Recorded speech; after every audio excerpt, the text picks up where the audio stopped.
We're going to say.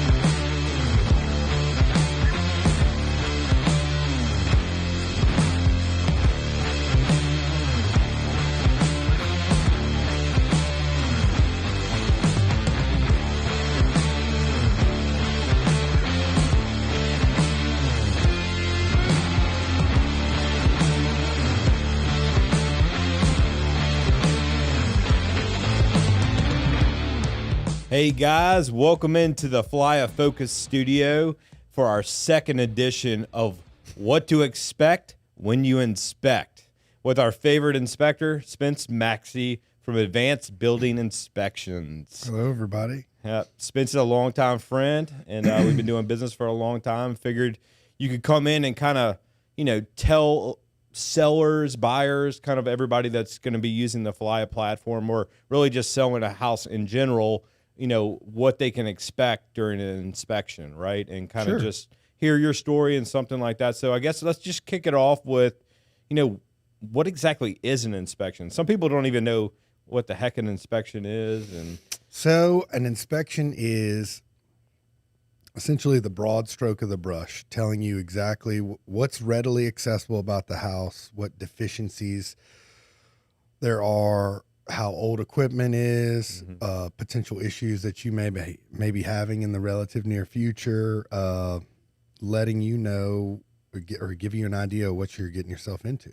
Yeah, I mean, I think that's the biggest factor is, it's a nervous time, right? So absolutely. I would say for most homeowners, whether you're on the selling side or the buying side, the inspection period is where most deals fall apart, right? Yes. That's where they blow up and the parties go their separate ways. And, agents add a lot of value there, right? Absolutely. And so do inspectors, right? And so how do navigating that, sometimes it's the biggest purchase you've ever made in your life.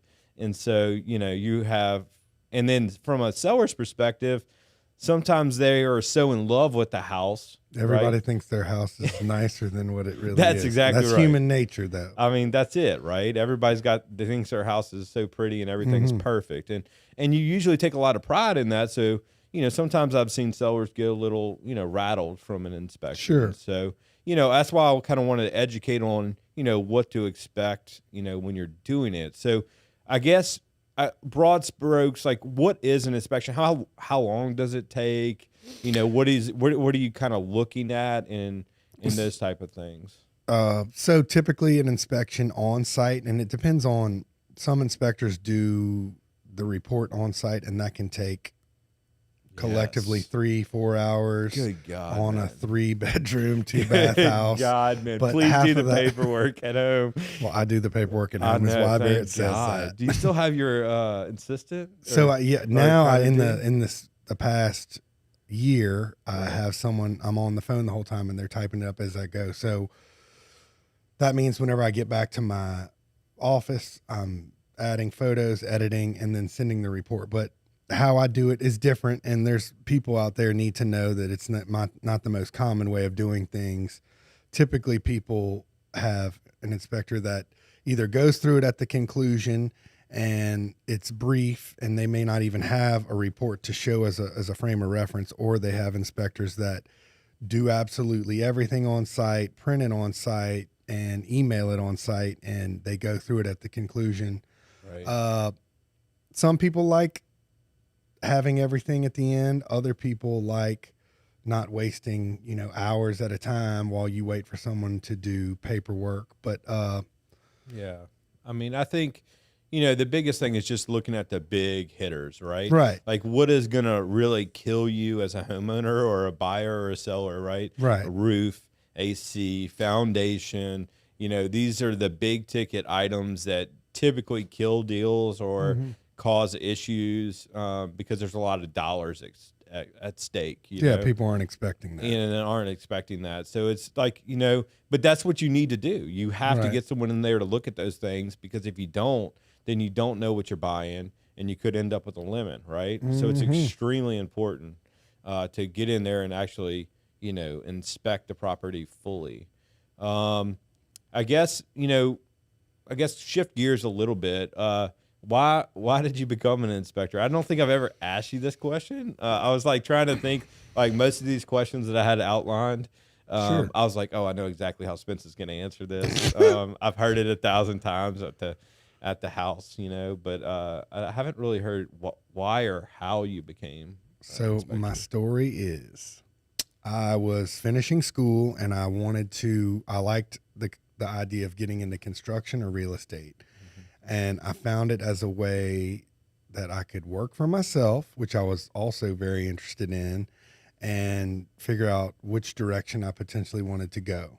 And I decided I didn't want to go either direction. Right. That I liked working for myself. I liked getting paid immediately after doing the work and seeing, real estate agents, a lot of times they burn a lot of time and they don't get paid. Right. And contractors, there's a lot of hand holding and there's angry customers, whereas I don't deal with quite as much of that. But that's 19 years ago, that was the case. Yeah.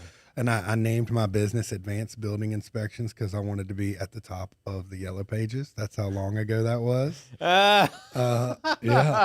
And that's hilarious. And the yellow pages. I don't even think you can do this now legally as a home inspector, but I put an ad in the yellow pages before I was even certified as a home inspector to see what the demand was like. And I mean, at the time, I didn't know that it was usually realtors that would refer you business or word of mouth. Right. The people that were looking in the yellow pages a lot of times just wanted the cheapest inspection. Well, regardless, I started to get phone calls and hey, it's worth it. I went and got certified and over the course of the next year or so, and I hadn't looked back. That was 19 years ago. That's crazy. I've never heard that. That's the yellow pages. That's interesting. Yeah, and it just shows you how, and that's kind of like whenever I talk about Falaya, I talk about how drastically the real estate market has changed in that time period, right? Like so much so, and that's why Falaya has an opportunity to help more people and grow the brand, is because of the internet and the tools that are out there with virtual agent appointments and Zoom conferencing and all kind of things to make it more efficient. But I mean, 19 years ago, so different. I hand delivered reports, right? And it was a big deal. Same if I with had like a purchase agreements. USB chip, like that was a big deal. That was the next level. Like, oh, here's your USB report, because it was too big to email. Email couldn't handle that. That's crazy. It is nuts. And if you really think about it, because it's just, back then you didn't even know what house was for sale. You had to go with the MLS book was being printed out, right, and you had to be able to, go to the broker or agent to even figure out what was for sale, right? And now you've got, Zillow, all many digital avenues, portals. It's just like, what's your flavor? There's like so many out there, right? And so it really is just, consumers have more knowledge than ever, which can be dangerous too. But very much so. You know what I mean? You think you've watched a lot of too much HGTV. Yeah, HGTV is not real. I just want to tell people that I shouldn't it is a show. There you can probably subtract 20% of the, how do I even say it? It's embellished. That's what I should say. Yeah, I mean, I flipped houses, right? And I'm going to tell and you, it is not as easy. It's not old kitchen, new kitchen, and everybody's not making all kinds of money doing it either. Demo day, you baby. Make mistakes. I was like so fired up about demo day because it was like fixer upper, and I go in there and I'm just like tearing out cabinets and all that. Remember Caddo? You inspected Caddo. You inspected Caddo. And so I thought I was just going to conquer the world and it was going to be like that. And no, it's way different. It's still great experience and cool to do it and fun, but man, it's a lot of work. And they don't tell you that. No. They only tell you they don't tell you the stress. They don't tell you the picking materials. Oh yeah. Ordering the materials in the right fashion too. It's like, because your especially timeline, right everything now working. Oh man, chaos. we're gonna have some builders on at some point because talking about windows are a thing right now. You can't get windows. Like it's holding up construction, and if you don't time all that stuff right, man, you got slabs sitting there with sticks on them for months, waiting for Yeah. windows because you can't do I've nothing. heard electrical supplies, light Right. fixtures, like specific fixtures, plumbing fixtures. Mm-hmm. You'll have half of the house done, the other half not done. Crazy. Uh, Man, you got purchase agreements being put with refrigerators. Like refrigerators now becoming like it has to remain huge- because you can't get them. yeah, it's a huge bargaining chip. Right. Like it used to just be a nothing burger on a purchase agreement, and now it's like a thing. You Yeah. know? But anyway, man. I guess let's turn it back to inspections. Sure. So, what about when you're like looking for an inspector, right? So. I guess my question being, you've been in the business for 19 years. I would, know that you've pretty much seen and done it all, or at least had a taste of something. And it's super important. But how, as a homeowner or a home seller or a home buyer, would you want to interview an inspector? What would you ask them? How would you vet through the yellow Experience. pages and the other ads? So I and would the say Google ads? experience is critical. An experienced inspector has seen a lot more. I've been doing this long enough, and to anybody that's been in business for themselves or done anything for an extended period of time, I can honestly say I've made a lot of mistakes, and you learn from those mistakes. And anyone that's afraid to say that hasn't been doing anything long enough. Like, so 19 years of, I didn't So catch true. this little small thing or this little small thing or this, that, or the other. You learn from that, and it makes you a better person. It makes you a better inspector. 100%. That's very important. So have an inspector that's been doing it for a long time. I was the first person to integrate infrared technology in the state of Louisiana as far as home inspections go. And an infrared camera is so important to the inspection process. Anyone that's not using an infrared camera is doing a disservice to their client. Now, What is an infrared camera? I guess. so an infrared camera, simply put, it's how heat moves through different materials is what creates your image. So 2x4, sheetrock, different building materials, stucco, hardy plank, masonite, what we see living in Louisiana, water's the enemy. I would agree.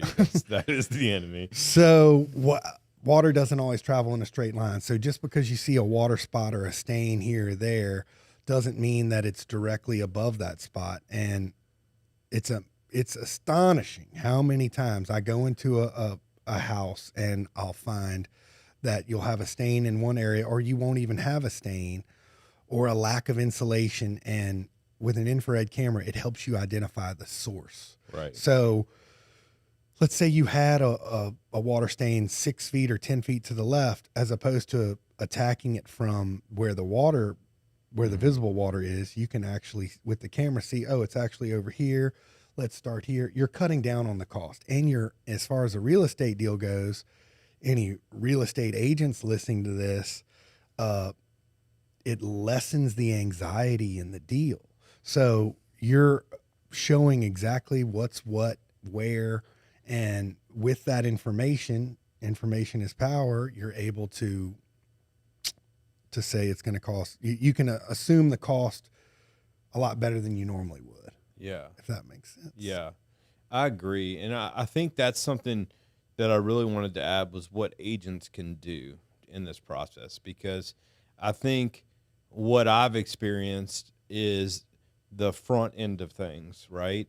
When you're showing and touring houses, you need to be vetting. You need to be looking. You need to have your eyes open. You need to be pointing things out that are going to come up on inspection, so that they kind of understand what they're buying before they even put a contract on the property. Sure. I mean, I'm the type of agent that's going to actually look in your attic and see, how old is the furnace? Is some of these things, I'm not doing a full inspection or nothing, but I'm making sure that the buyer, if they really are interested, Being a good real estate agent. yeah, I mean, I would say, but there's a lot of people that do not. They don't know. They don't know, man. And then what happens is you waste 2 weeks of time and money Sure. and then resources to find out what you could have pointed out in 2 seconds, that there's a crack on the foundation over there. And maybe that's not a reason not to buy it, but it's something to think about. Right. You know, and In then- your offer and whatever's going on. exactly. And you can be able to negotiate that on the front end. And I've actually gotten deals done that way where, hey, we saw that there's 2-prong electrical, right? We know we're going to rewire the house. We're going to rewire the house. We're going to do this. And then that's why we're offering $15,000 less than list. Sure. Right. And then a deal, hey, you're not going to actually, on inspection, none of these things are going to come up, because I made it pretty clear that, you know, we're not going to ask for that. And that's why we're putting in the offer for X. Right. And I know you had mentioned this was something we wanted to talk about too. And we also had already said earlier, everybody thinks that their own stuff is worth more or better than what it is. And it's human nature. And in the current market, we're seeing a lot more people do pre-inspections. Right. So what that means is, before you list the property, have it inspected. So yes, it is a seller's market right now.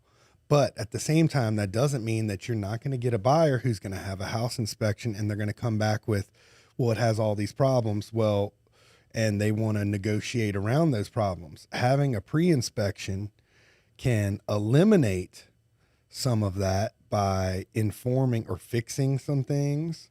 Right. And also informing any potential buyers of the issues that the house have that you don't want to fix. So being honest and upfront about that in the current market can help you vet a lot of the potential problems that you could have further down the line.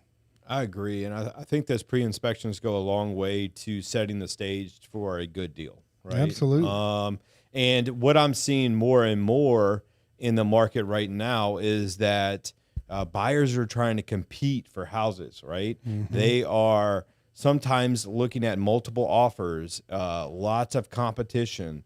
So they're going above list or lowering the inspection period or asking for less closing costs or whatever. So the terms on the buy side are not as good, right? So when you get into the inspection period and the house has a lot of issues, the buyer already feels like they overpaid for it. They are going to ask. Sure. Or they're going to cancel. And I've even had a lot of people just cancel, and it's like, they just like, whoa, man, I overpaid for this and it's got a lot of issues. Well, peace out, right? This afternoon, I did an inspection for a second runner-up, and that had happened on the first time. The original offer, they got anxiety after offering so much more, and then realizing that the house was 30 years old and it had problems. Well, yeah, absolutely. Of course, it's 30 years old. What do you think? And they wanted to nickel and dime them. And this was a perfect example of, had the seller had a pre-inspection, that original buyer would have either been out of the picture or they would have offered less. It would have worked seamlessly. It's going to come out, right? The truth is always going to come out, whether it comes out during the purchase agreement or after they own it, or like, the truth is going to come out, right? So why not just be upfront about it? And that's what the pre-inspection does. It just kind of puts everybody at ease, and you know what's going on, and you can fix the issues, right? Right. So, I mean, I think that's, really important. And I guess, so we talked about pre-inspections, right? I think the biggest thing, we're doing the inspections, we're looking at the roof, the AC, all the major components. You're issuing a report, right? How exactly do you, how does your report look? How do you digest the report? I think that's something that's really people struggle with a little bit. And I think you do a really good job of explaining. Thanks. Like I do. I've been on other inspections and I've seen other people do it. And I think you do a good job of explaining this. So I think people would, be good to understand, how do you layer issues? Because you're Sure. going to have issues, right? You're going to have issues. So I'll preface this. I always, in a perfect world, you want to be present for the conclusion of the inspection to go through it with the inspector. I'm sure there's situations where you're buying from out of town or work, family, you can't get there. That's fine. But it always looks worse on paper. And that's just, unfortunately, the nature of the beast. You're going to absorb that information on more than likely looking at it more negatively, and you won't have a frame of reference of a conversation. So what I'm getting at is being at the conclusion of the inspection is always a great idea, because you're feeling out the inspector, you're putting your eyes on the problems. It's not just a two-dimensional photo, but you're actually seeing what's going on and you're talking about it.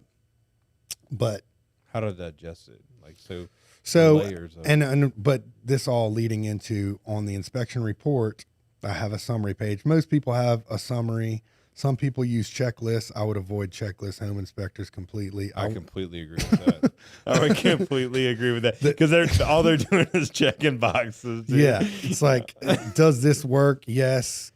Somewhat yes. Like, is there rot on the exterior of the house? Some places, like, there's a lot of people that use that. That is not a good inspection. But so I guess, so going to the summary, you have a summary page, and this is my spiel. So on my summary, I have major concerns, safety issues, repaired items, and items to monitor or improve. Barrett's heard it so many times, he probably knows it. But and then everything in the summary is in the body of the report with photos of anything the least bit difficult to understand. So, of course, major concerns and safety issues are the most serious component of the inspection. And having that conversation with your inspector about those major concerns. Today, I had an inspection. The house had foundation issues. There's nearby fault lines, which are a concern, but looking at how old the house was and the large oak trees that are close to the cracks that I saw, it was less of a concern than had it been caused by the nearby fault lines. I don't think it was the fault lines. So my conversation with this potential buyer would have been, yes, there's nearby fault lines. I don't think that's causing these problems. I think it's the oak tree. And based on the house being 40 years old, right, it's really minimal movement. I would have a structural engineer look at it, or foundation contractor. But in reality, the houses that I've seen that have fault line issues and the houses that I've seen that are much younger that have this, or the same age, this is minimal. Right. Somebody wants to hear that. It's still a major concern, but at the same time, it's not the house is falling down, run as fast as you possibly can. Right. That conversation may keep them in the deal. And I even told the realtor when they weren't able to come, have them call me. Let's discuss this. Yeah, I think those phone calls are key. And that's what it is. Like, I think this is the biggest pet peeve that I have, right? I'm now a listing agent more than a buyer's agent, right? When I was a buyer's agent, though, I was very thorough, right? You would do your thing. Mm-hmm. I would call out a foundation guy, yes, National Foundation. Staying on top of it. I mean, stay on top of, get an electrician out there, an AC in guy. your due diligence then period. I give in my due diligence period, because I'm the buyer's agent, right? Mm-hmm. Do you understand that? Not going and just sending a report off to a listing agent and saying, hey, good luck with it. They got foundation issues and roof issues. Right. Well, good luck to you. And you got 72 hours on a Friday afternoon to figure it out. And then you expect the deal not to blow up? Like, are you kidding me? Yeah. Like, seriously, that happens. It happened not too long ago when a deal blew up. So it's like, you've got to do your due diligence as an agent or as a seller or buyer even, right? Because you got to go past just the inspection. You know, you're going to point out things, but I think there are things that you have to do on secondary inspections. Maybe bring in an AC guy, bring in a roofer. Absolutely. Any of those things. I think those are, you know, you can get a bid. So let's say that it is a major concern and right, there's hail damage on the roof. Well, get a roofer out there. He can say, well, looks like it might be an insurance claim, and we there you go. Close deals that way. Right? All the time. You go in there and say, all right, well, Sunday. we'll cover the deductible, whatever let's figure this out, find the middle ground to get this roof replaced, and everybody ends happy and we sell the house. I think what you've just said also reminds me, and I want to tell people this, you want to schedule that home inspection on the front end of your due diligence period. So the longer you have that report in hand, you and whoever you're consulting with can figure out what, getting a roofing contractor over there or a foundation guy or an HVAC guy to figure out the extent of the problem and what it's going to cost to fix it, so you can respond properly. I would say, yeah, time is of the essence, right? Right. and you need to book that inspection immediately as soon as you go under contract.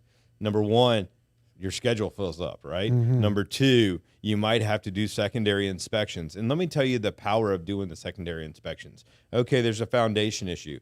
Well, oh my God, the house is falling down. Well, you get a bid and it's like $1,500. Right. It's not that big of a deal, but you have a paper now that you can present to the buyers. I mean, the listing agent, right, or the seller. And so now the buyer and seller are negotiating things on actual written terms and not just Speculating. Speculating. That's the issue, is the speculation. And that's where deals fall apart, is speculation. And when you have that, it's just a recipe for disaster, right? But when you can actually hand that, the power of it is monumental. It really is. And they may not give you everything that you want, right? It's still but everybody knows. But everybody knows, okay, well, you know, they might have brought their guy in. He jumped the bid up a little bit, you know. I mean, there's, you know, I mean. Things happen, you know. And so you don't want it to be a complete game. So people are still going to think what they think. But at least you have some knowledge going into the next step of the process of what to expect when you actually own the property, right? You know, so, I mean, I think that's extremely important. And is there any other secondary inspections that you kind of like think that sellers should really think about? Or is it not in our market as much? I mean, I hear about it in other We don't have radon. We and, don't have major foundation issues. I mean, I don't really think older homes, I'm seeing more and more, like us being from Louisiana, waste plumbing issues like in southern Louisiana are a much bigger deal. New Orleans, like everybody gets their pipes. So I would say that's the biggest thing. Since now Falaya's servicing the whole state of Louisiana, we see deals in New Orleans, we see deals in Mandeville, Shreveport, Monroe, you know, Lafayette. So I'm starting to notice how things different. Yeah, it's different everywhere. They are way different, dude. Like every single purchase agreement in the New Orleans market gets their pipes cleaned. I mean, gets scoped. Yeah. Every single purchase agreement I'm seeing is in scoped. the 19 years, though, I'm seeing more and more waste plumbing problems where I think it's going to become more of a common thing in Baton Rouge as well. Yeah. Yeah. I mean, yeah. I start to think about my house. And South Downs, Capitol Heights. I had a South Downs house where there was holes all around. Cloverdale, we replaced the sewer pipe to the line. The other one, the second one on Cloverdale we got, but the first one, I walked up and I was like, I saw the clean outs walking from the street, and I'm like, cha-ching. Yeah, because they had already replaced you already done it. You know, as soon as you see the clean outs, you're like, yes. You know what I mean? Someone's already dealt with it. Yeah. As soon as you see it going to the street and you see the clean outs, you're like, that's just $5,000 right there. Yeah. So, but anyway, man, I guess, you know, obviously I love to hear kind of maybe one or two like absolute crazy stories about inspecting. Like, I had one last week, or no, 2 weeks ago. That was pretty good. It was pretty. I have one that's all time craziest, but it's not meant for TV. I already told him that one. I already told Jacob that one. I was like, I don't think he's gonna. I already know his answer, but he's not gonna say it. Yeah, maybe over a drink. Yeah. But the one that I had 2 weeks ago was couples at the house. The wife had fallen recently and hurt her arm, and it's strange. It's not normal that the seller be present and like I would agree following me around, but he was like watching me. And meanwhile, there was a buying real estate agent that was present, so they had it listed, but the actual sellers were there for the whole process. They had a big German Shepherd. It was an odd situation, but this is where things get funky. And it's a relatively new house, and someone had come along and added on a storage shed, and it was very close to the fence. So I know that it wasn't permitted. So, and that's not my job to get into permits and all that stuff. I'm looking at building quality and the quality of construction. Right. But it was almost like it had just stopped. in the midst of construction. So while I'm in the backyard, this guy's dealing with his German Shepherd, and he's like, yeah, I just want to tell you, some people came and they told me I had to stop this construction. I was like, oh, okay, you know, and I'm not there to create conflict or whatever. So I tell the buying agent, and I said, my concern is My concern is maybe this wasn't permitted, and maybe he was stopped by the permit office. Sounds like it. And he's just telling me this under his breath. So, and this is a veteran agent, and she said, all right, well, let me go look at the disclosure. They hadn't checked the box on the disclosure. Permitted. No, not that. There's a box that says, is it every addition or alteration permitted? There's a box. Okay, well, whatever box that applied, and everything else was filled out properly, but not known, not yes, not no, just didn't check nothing. Nothing. All right. I missed that one. Yeah. Ironically. So, and then where it gets even better, what wasn't disclosed, he says that, yeah, our plumbing to the master bathroom, none of it's working, and I have to get that fixed. So, and come to find out, there was a waste plumbing problem underneath the house. So I was like, okay, well, I'm just not going to test any plumbing, and I'm going to note that in the report. So the buying realtor's there, and she's like, what is going on? Like, are you joking? Well, my takeaway whenever I left and I told her this, and she looked at the disclosure and saw it, and of course is not having any conversation with them at the time, but she's agitated. My takeaway, so let's say these people bought this house, and they go in and find out the permit office has this issue, and there's an ongoing current battle with the house. No, and I don't know if it would have even gone forward. Maybe the permit office somehow could have stopped the transaction. You probably know this. Yeah. Well, regardless. So let's say that the deal went through and they closed. Guess what that guy would have said? Well, I told your inspector. You know what I'm saying? Like, dude, that's how I reflected on this. I was like, that's the whole thing. This guy's going to throw, he would have thrown the whole me thing under with the your bus. job. Dude, that's the whole thing with your job, man. You're on the hook, dude. Like, I would have totally been on the hook. And yeah, he did tell me. And had I not mentioned it to the realtor or put it in the report, right. And I put like a long dialogue about it, but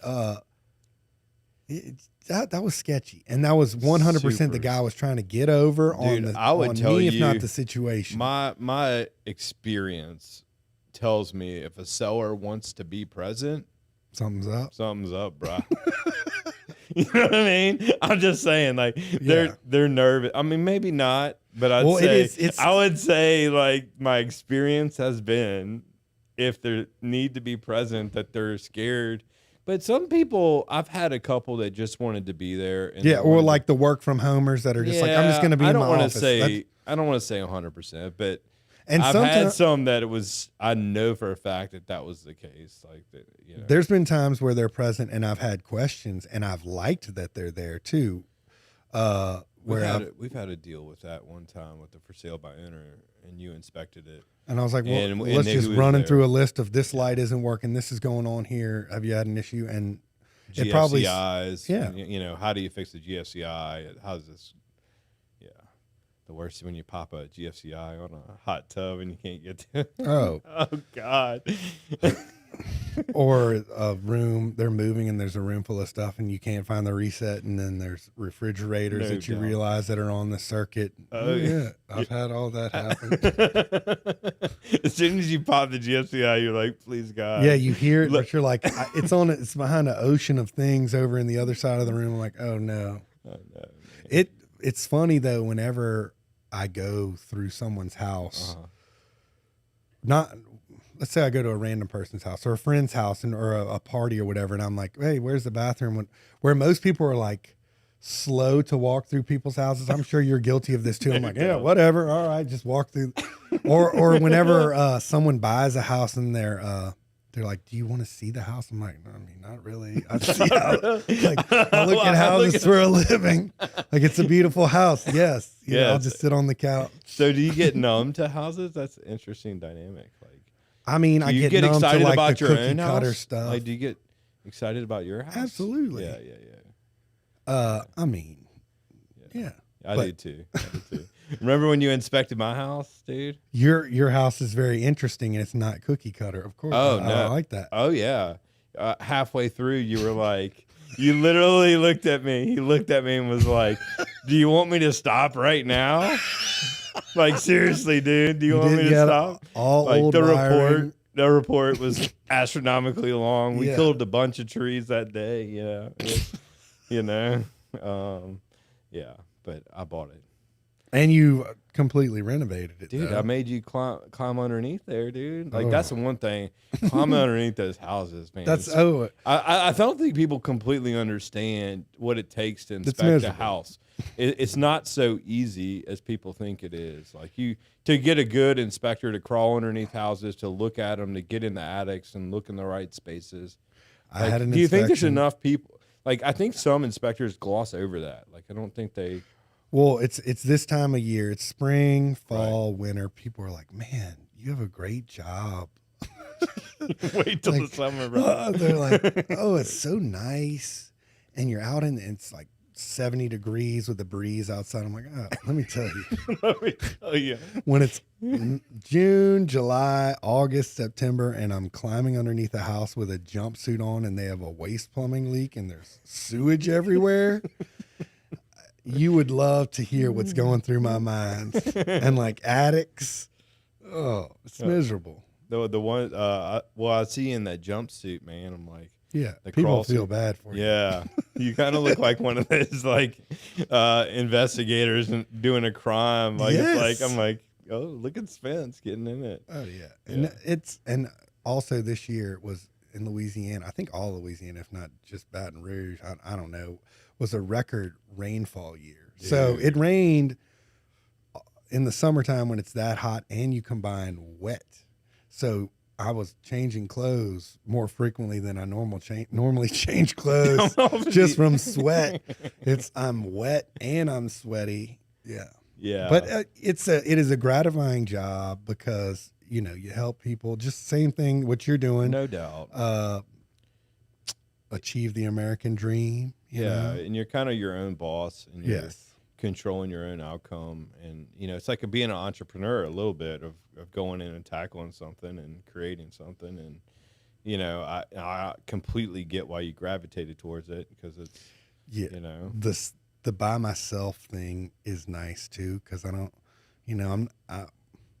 These large inspection firms that seem to be popping up everywhere. It's just kicking it out inspectors. Like they start and they quit, and they start and they quit, and it's rarely do people stick because for the bigger firms to make their money off of them, there's not enough money for There's an not inspector enough money. to Like, do I what never they do understood that. those hot I months. never understood I'm not that. working for you and making that less money. It's just, I don't know how. I kind of agree with you. I don't understand it either.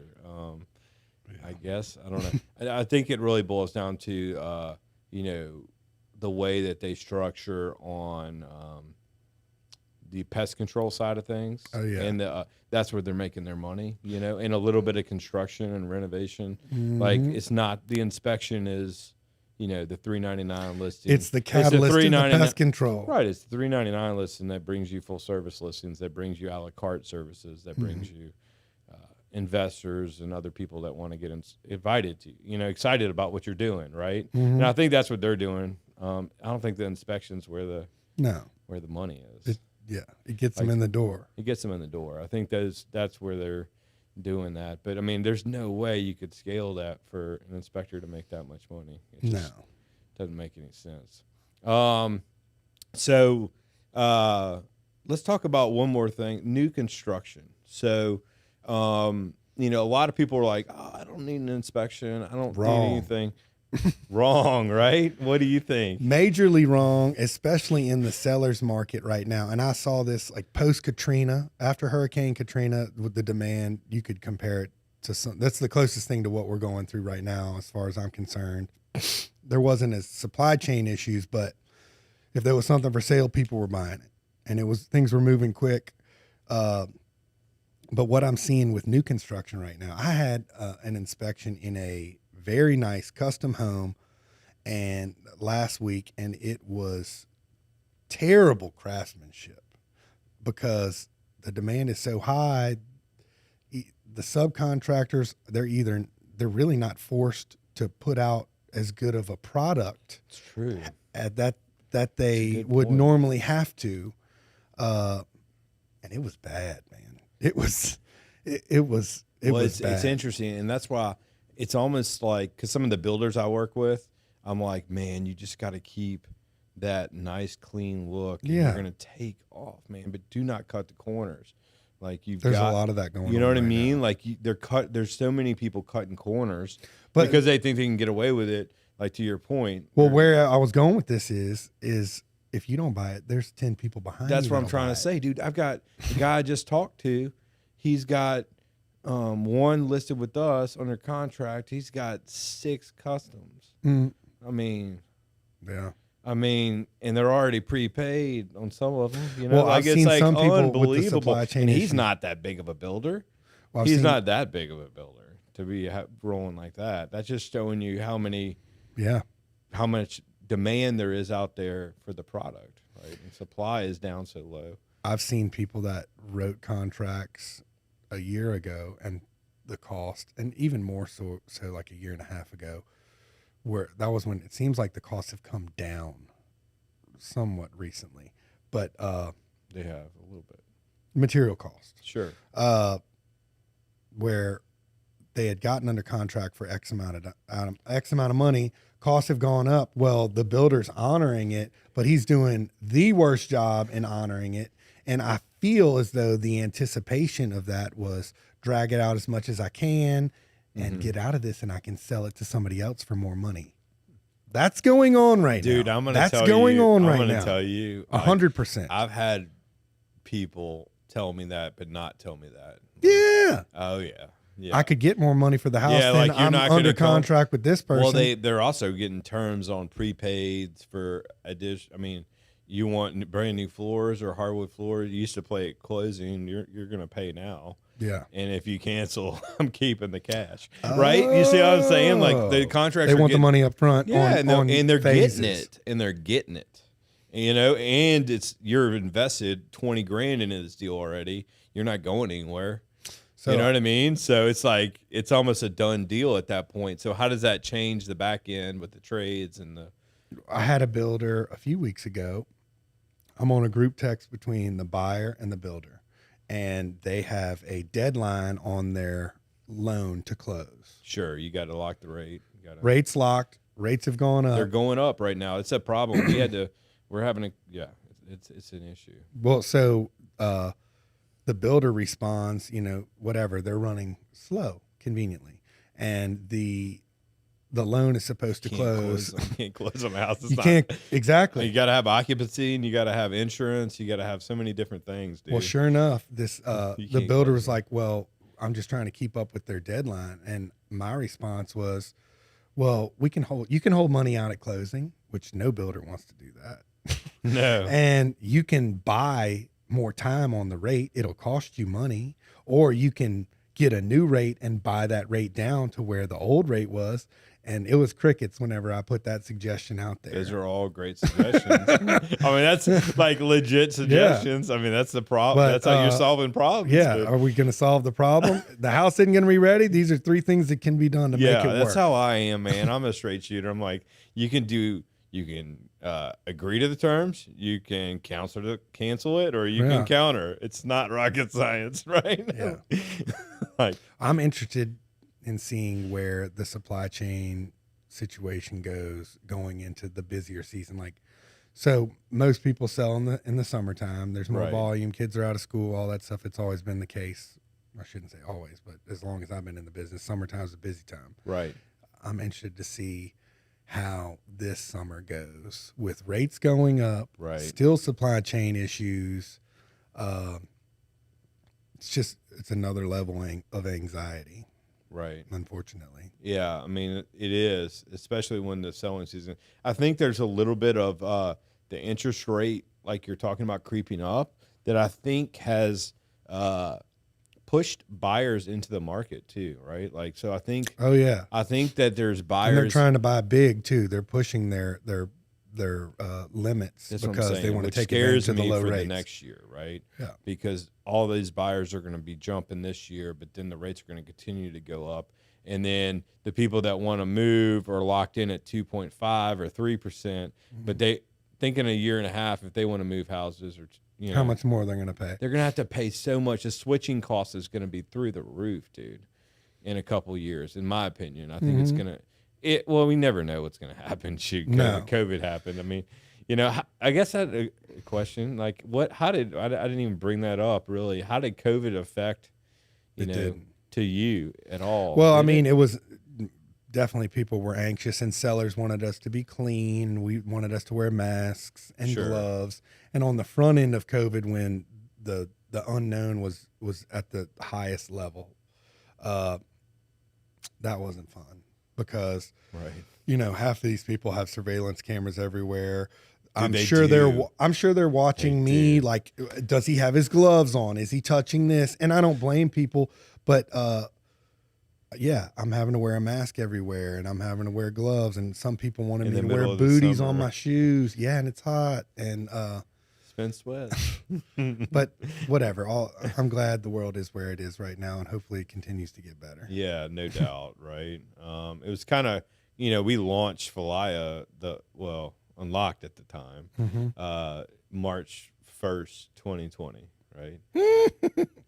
Best time to start a business, dog. Well, I mean, it ended up being really great, right? Once I think about July is when I started to think, all right, this actually might be. And your concept, was so it applies to the time so much right now where it makes sense. It does. It does. And that's why we're doing this podcast, trying to get the message out there and tell more folks about it, So I guess, what is your number one thing you see that is an issue on inspections? Like, change your light bulbs, people. Change your light bulbs. If you have lights that are out, change them, please. That's what I would say. And yes, it is inconvenient whenever you have to get a ladder and change some of these lights. But whatever the case may be, have all your lights working, and declutter your house. It doesn't have to be clean. Yeah, I guess let's set that up. Like, how would you tell a seller to prepare for an inspection, right? I mean, you're kind of starting that, but how far down what are the key points for a seller preparing to have an inspection? Have your heating and cooling system serviced. Just general maintenance that lots of people neglect. Sure. Now's the time to do it. The things that you should have done a long time ago. And it doesn't hurt to leave invoices out that, yes, we had the heating and cooling system service recently, like on the kitchen counter or kitchen island, something like that. A good seller is someone who has maintained their house and shows that they've maintained their house. So like I'm saying, change the light bulbs. It's easier for me to test all the outlets when I can get to them when the house is full of junk. And that's if you want to sell a house too. We're actually doing that next week. Our next podcast is about staging. Because when people see a house full of stuff everywhere, then they think, well, our stuff's going to be like this too. Right. Yeah. So having things not seem overloaded with junk. It makes a difference. And you got to be able to get access to the attics. Yeah, all that. You got to have keys too, right? Right. You need to have all the keys to everything. There you go, Barrett. I mean, I pretty much know the spiel, but I kind of wanted to hear it, Keys. This afternoon, a lady had to come bring a garage door opener because we couldn't get into a room. Now, granted, it was an estate. Someone was, I think, deceased, so they have an excuse. But don't get me wrong. But the easier it is for everybody to get around and do their job, it's hard. The smoother things goes. Yeah, hopefully it's one key for everything. But yes, that's the best. That's how it should be. My house isn't like that. I mean, the back two doors in my office are in the outdoor space. All the regular ones that have deadbolts. But I didn't want to cut that front door. It's pretty. It was that old Tudor style door. Yeah. I didn't want to put a deadbolt on there, and no telling what it would cost to do that. I mean, it would. Plus, you would like mess up the door. I don't know. Yeah, I don't blame you. Yeah. So anyway, man. Well, I guess tell folks, how they can find you. Of course, my phone number, the old way of getting in touch tell with 'em, people, man. actually calling on the phone. Yeah, the phone is like 225-268-8307. Call with any questions about wherever you are in the process. I'm more than happy to help. My website is BatonRougeInspection.com. My email is Spencer@BatonRougeInspection.com. Very long email. I shouldn't have made it that long. I was telling Jacob that mine was when I first started like doing flipping, it was Cottonwood Property Investments. I don't know if you Whoa! Cottonwood Property Investments. Was that your email? It was Barrett Blondo at Cottonwood. There's that's- so many. Dude, it was like I was trying to tell somebody one time, and I was like, wow, this is retarded. I didn't think this through. You know what I mean? Absolutely. So, I definitely have long emails. It didn't work out. But Hey. yeah. Well, y'all definitely check Spence out. He's a great inspector. I appreciate you dropping in, man. Thank you for having me. You're like a brother from another mother, and I'm happy you came down and sat down with us and what to expect when you inspect, There you go. There you go. It's kind of catchy, right? Yeah. All right, guys. Thanks for listening. We'll see you next time on the Falaya Focus podcast. Hey, guys, I wanted to take a second and say thank you for watching the Falaya Focus podcast. At Falaya, we are reimagining the way real estate is bought and sold. So we need all the love and support we can get to grow our movement. Please tell all your friends and family about all the great things that we have going on here at Falaya. Please like, share, and subscribe to all of our content, and we'll see you next time on the Falaya Focus podcast.